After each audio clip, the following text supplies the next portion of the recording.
Welcome to BGSUFalcons.com. I'm Jason Knavel here alongside Coach Clawson today at MAC Media Day, having a good time with talking to all the media around here. We wanted to talk a little bit about the quarterback situation because the fans, they want to know who's going to be the starting quarterback, and we know kind of the stock answer to that. We know that heading into the first practice, first day, first snap, it's going to be Matt Shills, but the job's still open. So instead, I thought we'd talk about what does each of the quarterbacks bring to the table so that our fans who probably haven't seen much of any of them know a little bit what to expect out of the quarterbacks when somebody gets on the field to start the season. So we're going to start with the first one. Just talk a little bit about Matt Shields, who comes into the season, at least into practice, as the number one quarterback. You know, Matt, I think, brings a certain savvy. There's something unique about West Coast quarterbacks just because of how early they throw the football.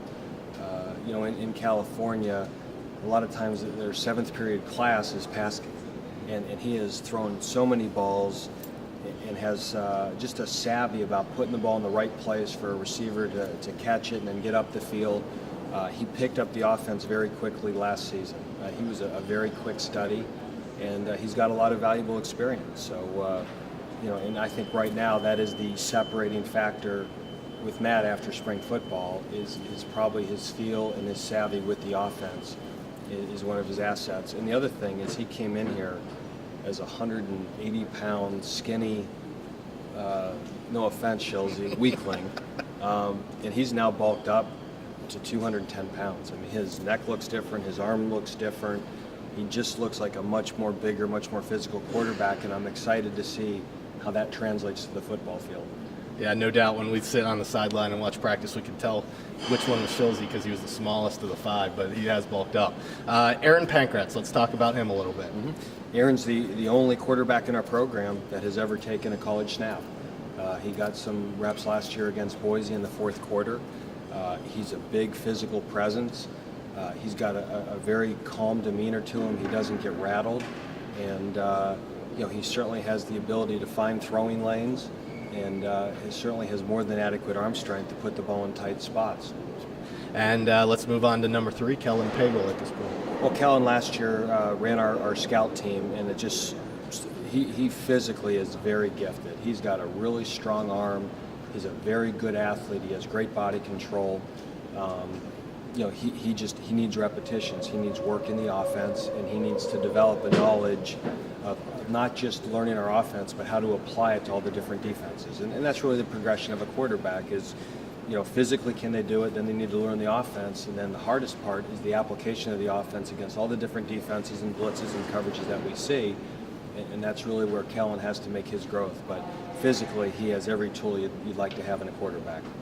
And then you've got 2 true freshmen, Caleb Watkins, who started at the semester break, so he's had a semester in the program. Talk about him a little bit. Just athletically very gifted. I mean, he's probably the fastest of the quarterbacks.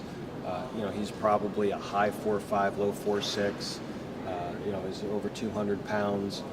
Just a very talented, gifted athlete. Very impressed with how competitive he was at Middletown. I mean, really led his team to some big wins and made critical plays at critical times. And just started learning the offense in the spring. We'll get more reps here in camp, and it'll be exciting to see how he's developed. Sure. And then the last one, who actually comes from my hometown, Greensburg, Pennsylvania, Trent Hurley. Well, that's why we recruited him. Yeah. So we knew we'd get more attention from our SID office if we recruited a hometown guy, and so that's why we're doing this interview this year. We didn't have this interview last year, so we got to keep recruiting Western PA. Trent is your classic Western PA quarter. I mean, he's just tall, physical, good arm strength. Led his team to the state championship game last year, and comes from a very good program. Very, very bright. He was an excellent student. I think really good leadership potential, and you know, have only watched him play on film, but we're very excited that he's coming. He was. When Trent committed last year, that was we were a very excited office. So we're very excited to see what he's going to do. And you know, we knew when we came in, we looked at the depth chart. We knew we'd be graduating Tyler. It's not an accident that we signed 4 quarterbacks the last 2 years, and we told all of them it's going to be competitive. But a young quarterback's going to have a great opportunity. All right, Coach. Thanks a lot. Those are the 5 quarterbacks that are vying for playing time this year. Thanks. Sounds good. Thank you.